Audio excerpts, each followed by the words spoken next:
Welcome to GK facts current में जानेंगे इस वीडियो में। देखिए आज जो है हमारी हिस्ट्री की ये सेकंड क्लास है। जैसे कि मैंने आपको बताया था कि आपके लिए जो है दो नई क्लासेस स्टार्ट हुई है जो कि क्या थी, हिस्ट्री और ज्योग्राफी की। ठीक है, उसका जो है हिस्ट्री का भी आपको पहला जो चैप्टर है वो मिल चुका है और ज्योग्राफी का भी जो है आपको पहला चैप्टर मिल चुका है। ठीक है, दोनों का ही आपको पहला पहला चैप्टर मिल चुका है और आज जो है दोनों का दूसरा दूसरा आरंभ मतलब चैप्टर जो है वो शुरुआत है उसकी। ठीक है, तो आज हमारा हिस्ट्री का जो छठी क्लास हमने स्टार्ट करी है उसका जो सेकंड चैप्टर है वो है आखेट, खाद्य संग्रह और भोजन उत्पादन तक के बारे में। यानी कि पिछले वाले अध्याय में हमने ये पढ़ा था कि आखिर में जो मनुष्य था, मतलब जो उस समय के जो लोग थे, आदि मानव कह लीजिए या आरंभिक जो लोग थे उस समय के, उन्होंने किस तरीके से जो है खाने पीने की शुरुआत करी, कहाँ पर पाए गए और फिर धीरे धीरे वो आगे कैसे बढ़े। ठीक है, अब इसमें हम लोग जानेंगे कि वो एक आखेट से लेकर आखेटक से लेकर किस तरीके से जो है फिर वो धीरे धीरे भोजन उत्पादन तक पहुंचे, यानी कि उन्होंने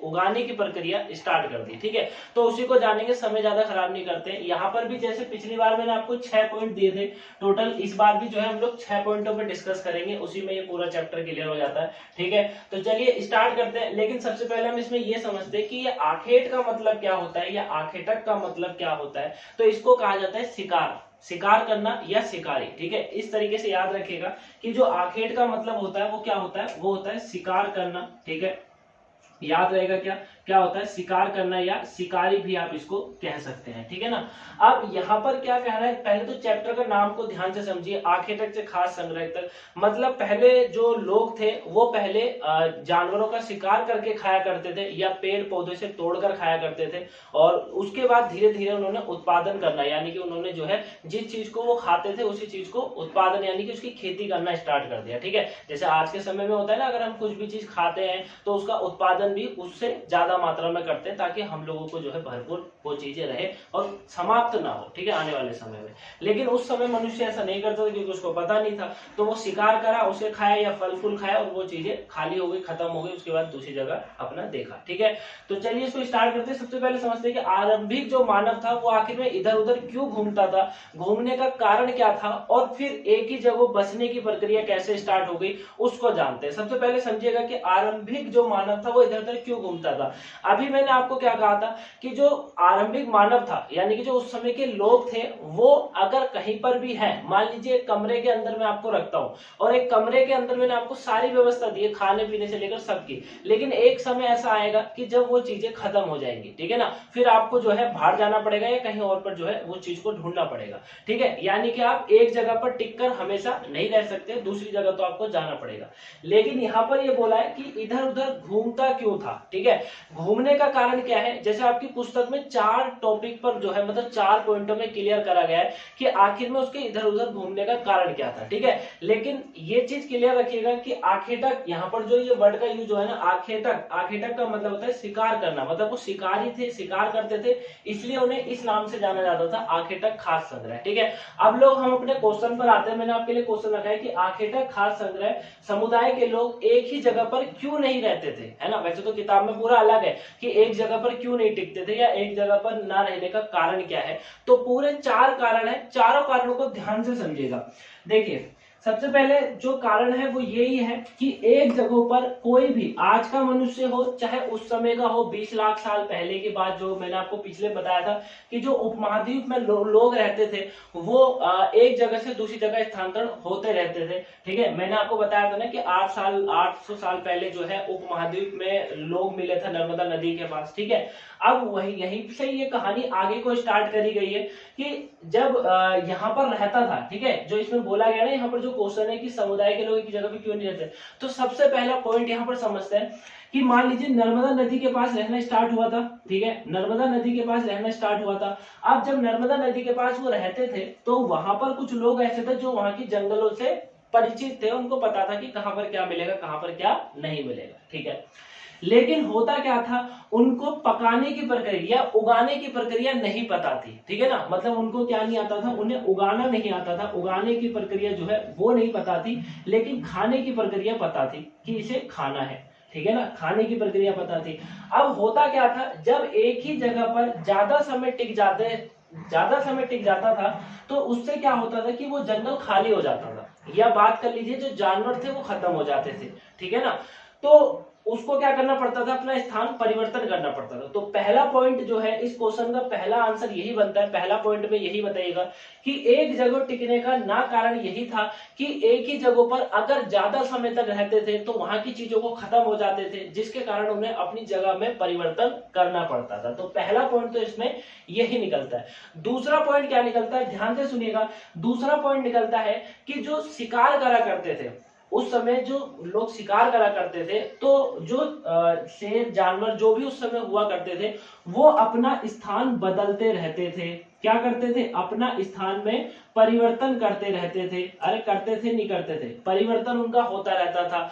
अब जो जानवर खाने वाले व्यक्ति थे, है ना, तो वो क्या करेंगे, वो इन्हीं जानवरों के साथ अपना चल जाते थे। मतलब जहां वो जानवर गया वहां पर मनुष्य भी चला गया उस समय। ठीक है, तो एक कारण हो गया ये कि दूसरा पॉइंट यही बनता है। पहला मैंने आपको बताया कि एक ही जगह पे ज्यादा टिकने की वजह से वहां की चीजें खत्म हो जाती थी। दूसरा ये है जानवरों का परिवर्तन होने के कारण से वो खुद का भी परिवर्तन कर लेते थे। ठीक है, तीसरे पॉइंट पर आते हैं। तीसरा पॉइंट क्या है, तीसरा पॉइंट ये है मौसम। याद रखिएगा, मौसम का परिवर्तन होना। मौसम का परिवर्तन क्या होता है, आपको पता है कि जैसे बहुत सारे फल हैं, पेड़ होते हैं, पौधे होते हैं, जो मौसम के हिसाब से ही जो है बढ़ते हैं, बड़े होते हैं। ठीक है ना, तो मौसम के हिसाब से बड़ा होना जब मान लीजिए अगर आम है, एक आम वाला आप उदाहरण ले लीजिए, आम है तो आम 12 मास तो मिलता नहीं है कभी भी, है ना, 12 महीने तो मिलता नहीं है ना।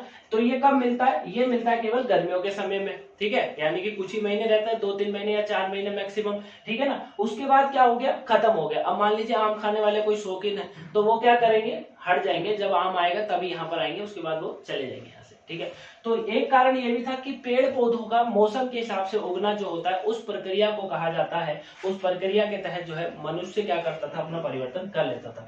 3 पॉइंट क्लियर हो चुके हैं, पहला पॉइंट, दूसरा पॉइंट और तीसरा पॉइंट। चौथा पॉइंट मोस्ट इंपोर्टेंट है। ठीक है, चौथा पॉइंट क्या है, पानी का परिवर्तन। पानी, पानी क्या है, पानी चाहे कुछ भी हो, चाहे मनुष्य हो, प्राणी हो, पेड़ हो, पौधे हो, सबके लिए बहुत जरूरी है। और पानी हमेशा तो रहता नहीं था, एक जगह पर हमेशा पानी तो रहता नहीं है। ठीक है ना, तो पानी जो है मौसम के हिसाब से आता है। अगर बरसात होगी तो पानी है, नहीं तो नहीं है। जैसे रेगिस्तान ले लीजिए, है ना, तो उस तरीके से हम लोग कह सकते हैं कि पानी जो है मौसम के हिसाब से होने के कारण मनुष्य अपना परिवर्तन कर लेता। क्योंकि गर्मी होने के कारण कई कई नदियां, कई झील जो है सूख जाती थी, जिसके कारण वहां पर जो लोग नहीं रह पाते थे, क्योंकि उनको पता तो था ही नहीं ना कि जमीन से भी पानी निकाला जा सकता है, क्योंकि उनको तो इस चीज के बारे में पता ही नहीं था। तो ये चीज, तो याद रखिएगा कि आर्किटेक्ट खास संग्रह के जो समुदाय के जो लोग थे, यानी कि उस समय के जो व्यक्ति थे, वो एक जगह से दूसरी जगह जाने का उनका सबसे इंपॉर्टेंट 4 कारण यही थे कि पहला, खाने का उगाना ना सीख पाना, खाना उनको उगाना नहीं आता था, मतलब उन्हें खेती उस समय की नहीं आती थी, तो परिवर्तन हो जाता था। दूसरा, जानवरों का परिवर्तन होना, यानी कि जानवर एक जगह नहीं टिक के रहते, दूसरी जगह चले जाते थे। ठीक है, क्योंकि देखिए जो शेर है वो हिरण के पीछे जाएगा, हिरण किसके पीछे जाएगा, हिरण जाएगा वहां पर जहां पर खेत, जहां पर हरी भरी घासें होंगी। ठीक है, और जब उस जहां हिरण जाएगा वहां शेर जाएगा, मतलब बड़ा जानवर जाएगा, और उसके पीछे उस समय का मनुष्य भी जाता था। ठीक है, तो वो चीजें थी। तीसरा जो था, मैंने आपको बताया था कि पेड़ पौधे जो है अपने समय के हिसाब से उगते हैं, तो उसमें भी परिवर्तन। चौथा, पानी का उदाहरण इंपॉर्टेंट है। ठीक है, अगला पॉइंट को समझते हैं, इंपॉर्टेंट है, आरंभिक मानव के बारे में जानकारी कैसे मिलती है। अब आरंभिक मानव की बात चल रही है, करीबन 20 लाख साल पहले की बात मैं आपको बता रहा हूँ। किताब में 20 लाख साल पहले के बारे में उल्लेख है, बताया गया है। तो उस समय का मानव को ना तो उसके पास कुछ हथियार हुआ करते थे, ना उसके पास आजकल के जमाने का औजार हुआ करते थे, लेकिन फिर भी उसके बारे में कैसे पता चला। मैंने, अगर आपको रिवाइज हो तो फटाफट रिवाइज करो, मैंने आपको पुरातात्विक विद्रोह के बारे में बताया था कि एक जो विभाग होता है जिसको पुरातत्व कहा जाता है, जो कि क्या करते हैं, जो कि ऐसी ही चीजों पर अपनी खोज करते हैं कि आज से करीबन 200 साल पहले क्या था, मानव था, नहीं था तो कहां पर था, है ना, किस तरीके का जीवन यापन करता था, उस तरीके से। तो आरंभिक मानव के बारे में जो जानकारी है वो जो मिली है वो कुछ अवशेषों से मिली है, मतलब कुछ वस्तुएं पाई गई थी। ठीक है, कुछ वस्तुएं पाई गई थी इस उपमहाद्वीप के अंदर। अब आप पूछेंगे उपमहाद्वीप तो बताओ, उपमहाद्वीप किसको कहते हैं। तो देखिए, उपमहाद्वीप मतलब दक्षिण एशिया वाला जो इलाका होता है, जैसे भारत हो गया, चीन हो गया, उसके अंदर आपका भूटान आ जाता है, बांग्लादेश आ जाता है, ये सारा इलाका को उपमहाद्वीप कहा जाता है। ठीक है, तो ये याद रखिएगा, आधुनिक की बात बता रहा हूँ। क्लियर हो गया। तो यहाँ पर जो है ना, मानव के बारे में क्या मिले हैं, कुछ अवशेष मिले हैं। अवशेष का मतलब क्या होता है, यानी कि कुछ वस्तुएं मिली हैं। ठीक है, जैसे औजार, उस समय के औजार, अभी आपका होगा, अभी तो आप कह रहे थे औजार नहीं मिलते, औजार थे। उस समय के औजार जो थे ना वो पत्थरों के, लकड़ी के या फिर किसके, हड्डियों के बनाए जाते थे। ठीक है, हड्डियों के, जो बड़े बड़े जानवरों को जब मारा जाता था उनमें से हड्डी तो बचेगी ना, हड्डी थोड़ी खाएगा मनुष्य, तो हड्डी के जो है औजार बनाए जाते थे। उन औजारों से जो है मतलब हड्डी के औजार बनाए जाते थे। ठीक है, याद रखिएगा। तो जो आरंभिक मानव के बारे में जानकारी है वो औजारों से मिली है। औजार किस तरीके के होते थे, या तो वो औजार लकड़ी के होते थे, या वो औजार हड्डियों के होते थे, या फिर वो औजार किसके होते थे, पत्थर के होते थे। अब इसमें से आप पूछोगे कि कौन से औजार आज भी हैं, तो ना तो लकड़ी के औजार बचे हैं क्योंकि कीड़ा लगने की वजह से खत्म हो गए, हड्डियां खत्म हो जाती है कई सालों तक अगर रहने की वजह से जो है वो अपने आप ही लुप्त हो जाती है, लेकिन पत्थर बारह मास वैसे ही रहता है। तो पत्थर के औजार आज भी मिले हैं। मैं आपको कुछ इमेज दिखा देता हूं, आप सामने देख सकते हो। इस तरीके के औजार मिले हैं जिसका आप प्रयोग देख सकते हैं। क्या प्रयोग हो रहा है, एक जगह आप देख रहे होंगे कि खेती हो रही है, ठीक है ना, खेती को जो है उसकी खुदाई करने के लिए यूज करा जा रहा है, क्योंकि मानव उस समय समझ गया था कि उसको अगर वो एक ही जगह पर टिकना चाहता है तो उसको खेती करना आना चाहिए, उसको उगाने की प्रक्रिया आनी चाहिए। दूसरी तरफ का जो आप चित्र देख रहे हैं उसमें आपको दिखेगा कि एक खाल है जिसमें छेद करा जा रहा है ना, ये पत्थर का औजार है जिससे हो रहा है। ठीक है, इस इमेज को हटाते हैं।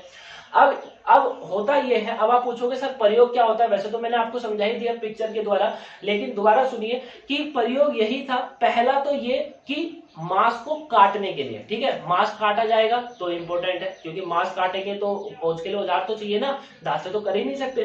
तो जो है क्या हो सकता था, मांस काटने के लिए यूज हो सकता था। दूसरा, हथियार बनाए जाते थे, मतलब इन्हीं का जो है बाण का निर्माण होता था, है ना, बाण का निर्माण, मतलब कुछ लकड़ियों को मिलाकर बाण का निर्माण कर दिया जाता था, जो बाण होता है ना उस तरीके से भाला का निर्माण हो जाता था। ठीक है, और नुकीली चीज, मतलब जो है कपड़ा वपड़ा अगर बुनना है, मतलब अगर उसे कपड़ा बनाना तो छेद करने के लिए पत्थर के औजारों का यूज होता था।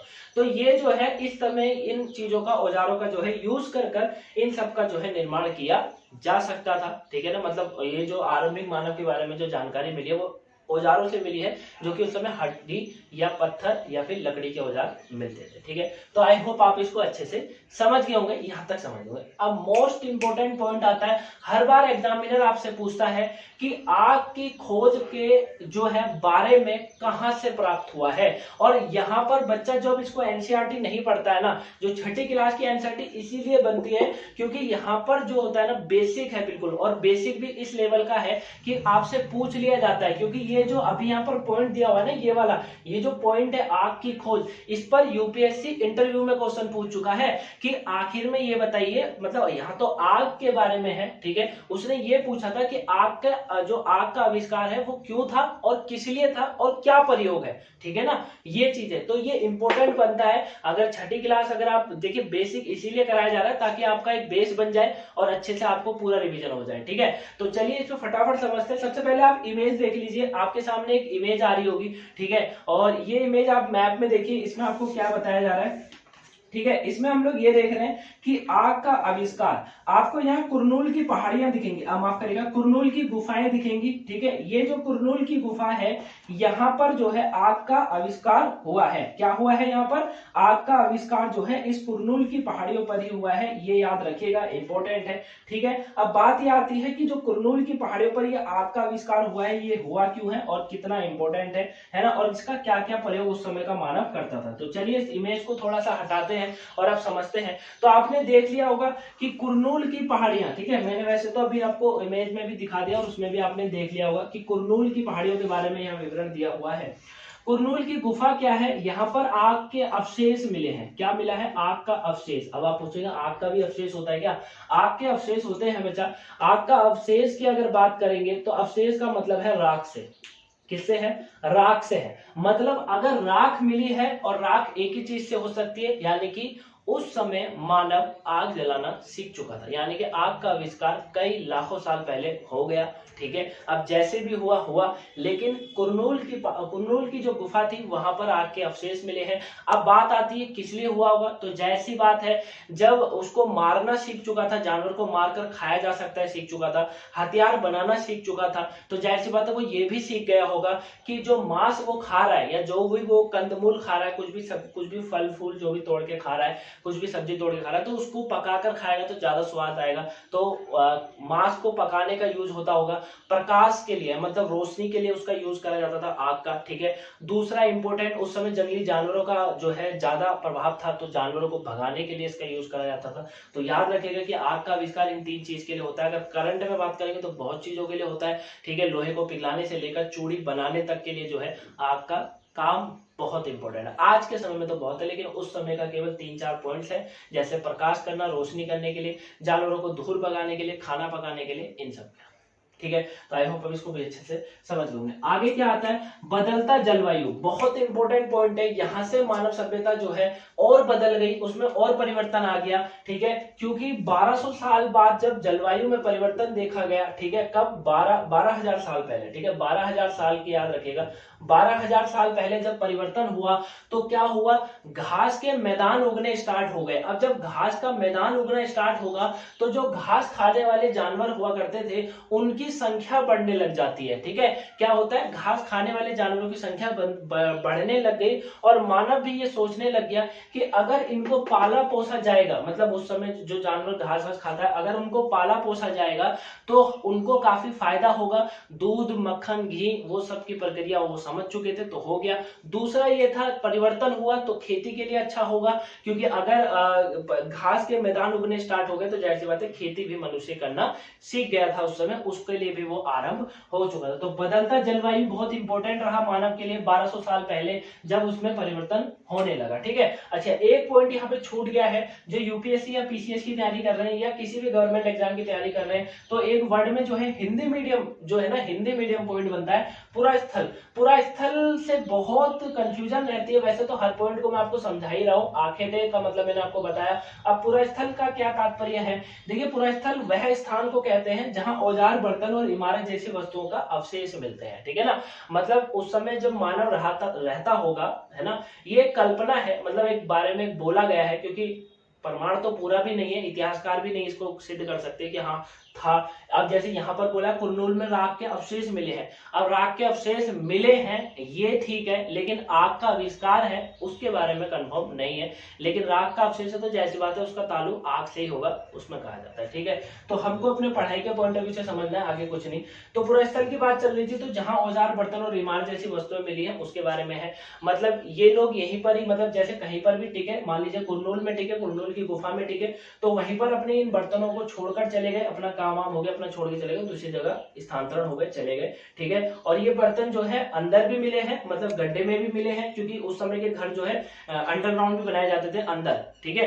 आई होप वो इसीलिए बनाए जाते होंगे ताकि गर्मी उत्पन्न हो सके, क्योंकि सर्दी के मौसम में तो गर्मी चाहिए, उतना तो था नहीं कि हीटर वीटर चला के काम चला ले, है ना। तो उस समय तो, और ऊपर भी मिले हैं। ऊपर मतलब ये कहा जाता था कि खाना बनाने की प्रक्रिया होती थी, मतलब मनुष्य उस समय का ऊपर जो है गड्ढे के ऊपर आके खाना बनाता था, उस चीज को, इसको कभी समझेंगे अच्छे से, काफी बड़ा टॉपिक है ये भी। तो ये भी आप याद रखिएगा, पूरा स्थल के बारे में काफी इंपॉर्टेंट बनता है। अब जानवर चलता फिरता जो है एक खाद्य भंडार है, इसका तात्पर्य क्या है इसको भी समझते हैं। इसका तात्पर्य ये है, जैसे मैंने आपको बताया था कि जलवायु में परिवर्तन आया 12,000 साल पहले ही, ठीक है, और उस समय घास के मैदान उगना स्टार्ट हो गए, तो मनुष्य ये समझ गया उस समय का कि अगर वो इन जानवरों को पालना स्टार्ट कर देगा तो इनसे उन्हें खान पान की चीजें भी उत्पन्न हो जाएंगी। कैसे, क्योंकि अगर वो एक गाय, बकरी, भैंस जो भी पालता है उससे उसे दूध, मक्खन, घी सब तरीके की चीजें मिलेगी।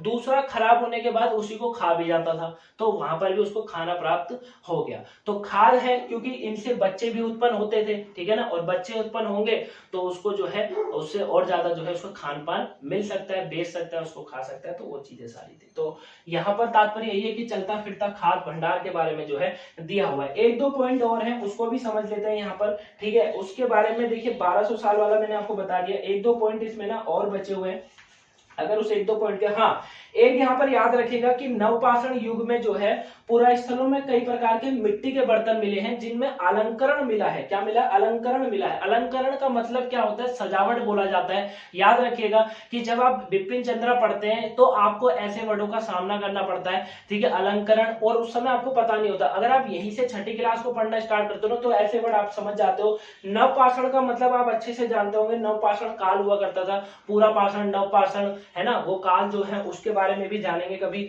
उसके बारे में यहाँ पर बोली गई। तो नवपाषाण युग में कहा जा रहा है कि जो पूरा स्थल थे वहां पर बर्तन मिले हैं, बर्तन मतलब मिट्टी के बर्तन बने हुए मिले हैं, आज भी होते हैं, ऐसी बात नहीं है, आज भी मिट्टी के बर्तन है। आपके घर में आज भी मटका होगा जिसमें पानी भर के रखा जाता है और ठंडा होता है, फ्रिज से ज्यादा तो उसी में ठंडा मिलता है। तो वो चीजें हैं। अलंकरण का मतलब मैं आपको बताना चाहता हूँ, अलंकरण का मतलब होता है सजावट। मतलब आज भी अगर आप देखेंगे, आप बर्तन खरीद करेंगे तो उसमें आपको सजावट मिलती है। आज तो ठीक है, आज तो टेक्नोलॉजी है, कितनी भी तरीके की सजावट करी जा सकती है, लेकिन उस समय का मानव उसमें कैसे सजावट कर लेता था, ये एक क्वेश्चन बनकर निकलता है कि उस समय का सजावट अलंकरण में जो है, अलंकरण वर्ड याद रखिएगा जिसको सजावट बोला जाता है, ठीक है, इस तरीके से। हाँ, और एक क्वेश्चन और आता है कि अभी मैंने आपको बताया था कि 1200 साल पहले जो है परिवर्तन हुआ, तो आपके दिमाग में आई होप एक क्वेश्चन टच होना चाहिए, क्या परिवर्तन हर जगह हुआ था, मतलब पूरे विश्व के अंदर परिवर्तन हुआ था या केवल जो उपमहाद्वीप है वहीं पर हुआ था। उपमहाद्वीप में भी बात करेंगे तो क्या भारत के अंदर परिवर्तन हुआ या बांग्लादेश या और जगह भी हुआ था। तो देखिए, एक जगह हर जगह एक साथ परिवर्तन होना तो संभव नहीं है, लेकिन कई कई जगह, थोड़ी थोड़ी जगह परिवर्तन होना स्टार्ट हो गया था। जैसे कुछ जगहों पर अगर बात करेंगे तो नर्मदा नदी के पास अगर बात करें या कुरनूल के पास बात करें, जहां पर आग के अवशेष मिल गए, यानी कि यहाँ पर रहने वाला मानव ये समझ गया था कि आग जलाकर चीजों को खाया जा सकता है, आग जलाकर जानवर को भगाया जा सकता है, और आग जलाकर ही जो है क्या करा जा सकता है, रोशनी करी जा सकती है। लेकिन कई जगह आज भी ऐसा था, मतलब उस समय कई जगह था कि अभी भी वहां पर शिकार कर कर ही खाना खाया जाता था कच्चे तरीके से। मतलब कहने का तात्पर्य यही है कि पूरी तरीके से हर जगह परिवर्तन एक साथ नहीं हुआ, धीरे धीरे करके परिवर्तन हुआ। जैसे कि अगर बात करेंगे कि 5G विदेशों में पहले आ गया, भारत में आज भी प्रक्षेपण चल रहा है, मतलब आज भी टेस्टिंग चल रही है, अभी तक आया नहीं है, तो वो चीजें होती है, ठीक है। तो एक साथ हर कहीं परिवर्तन नहीं हुआ है, याद रखिएगा। एक चीज इसमें और है, मेहरगढ़ के बारे में दिया हुआ है, मेहरगढ़ के बारे में याद रखिएगा। यहाँ पर यह बोला गया है कि स्त्री पुरुष ने इस इलाके में सबसे पहले गेहूं उगाना और भेड़ बकरी पालना सीखा था, याद रखिएगा। अच्छा, मेहरगढ़ की कहानी कुछ जो है बड़ी रोचक है। यहाँ पर लोगों की आस्था है कि मृत्यु के बाद भी जीवन होता है, ठीक है, आपकी पुस्तक में दिया हुआ है, वहां भी देख लीजिएगा। लोग क्या कहते हैं कि यहाँ पर लोग, उस समय का लोगों का यह मानना था कि मृत्यु के बाद भी जीवन होता है, उनका ये कहना था। अब मृत्यु के बाद भी जीवन होता है, इसका क्या तात्पर्य है, जब आप अपनी पुस्तक पढ़ेंगे तो उसमें आपको देखने को मिलेगा कि लोग क्या करते थे, जब जैसे कोई मर गया, जैसे आज मरता है तो उसको जलाया या दफनाया करके खत्म हो गई कहानी, ठीक है। लेकिन उस समय क्या होता था, लोग उसके साथ उसकी पसंदीदा चीजों को भी दफना देते। जैसे मान लीजिए किसी को अपनी बकरी से प्रेम था तो उसके साथ उस बकरी को भी दफना दिया, खत्म, ठीक है। दूसरा, किसी को सोना चांदी ज्यादा पसंद था तो सोना चांदी दफना दिया, खत्म। तो उस तरीके का एक चित्र, एक फोटो में आपको दिखा रहा हूँ, ये फोटो देखो। इस फोटो में आप क्या देख रहे होंगे कि इस कब्र में जो है आपको बकरी का कंकाल देखने को मिलेगा, ठीक है, बकरी के कंकाल आप देख सकते हैं और मनुष्य भी इसमें दफना रखा है, ठीक है। तो ये चित्र आपको इस चीज के बारे में पूरा पूरा क्लियर करती है, ये आपको याद रखना है, ठीक है। चलिए तो हटाते हैं। आई होप इस सेकंड चैप्टर को आप अच्छे से समझ गए होंगे, यही सब था इस चैप्टर के अंदर, ठीक है। और अगर पसंद आई हो वीडियो तो लाइक करिएगा, डिसलाइक भी कर सकते हैं, आपकी मर्जी है, ठीक है। और पर वीडियो को शेयर कर दीजिएगा, चैनल को सब्सक्राइब करिएगा, और इसको सब्सक्राइब जो है, जिनको भी आप सब्सक्राइब करने को बोलते हो उनको बेल आइकन दबाने को बोला करो, शेयर करो दबाकर। अगर कोई वीडियो आज की नहीं छूट गई हो आपकी तो उसे जरूर देख लीजिएगा। मिलेंगे नेक्स्ट वीडियो में। और ज्योग्राफी की क्लास देखना मत भूलिएगा, ये सब कुछ आप ही के लिए है। हालांकि तैयारी हम लोगों की भी है लेकिन आप लोगों की भी है, दोनों मिलकर तैयारी करेंगे तो एक ना एक दिन टॉप तो कर ही देंगे हिंदी मीडियम में, ठीक है। तो चलिए मिलेंगे नेक्स्ट वीडियो में, तब तक के लिए thank you for watching guys, have a nice day, thanks for watching.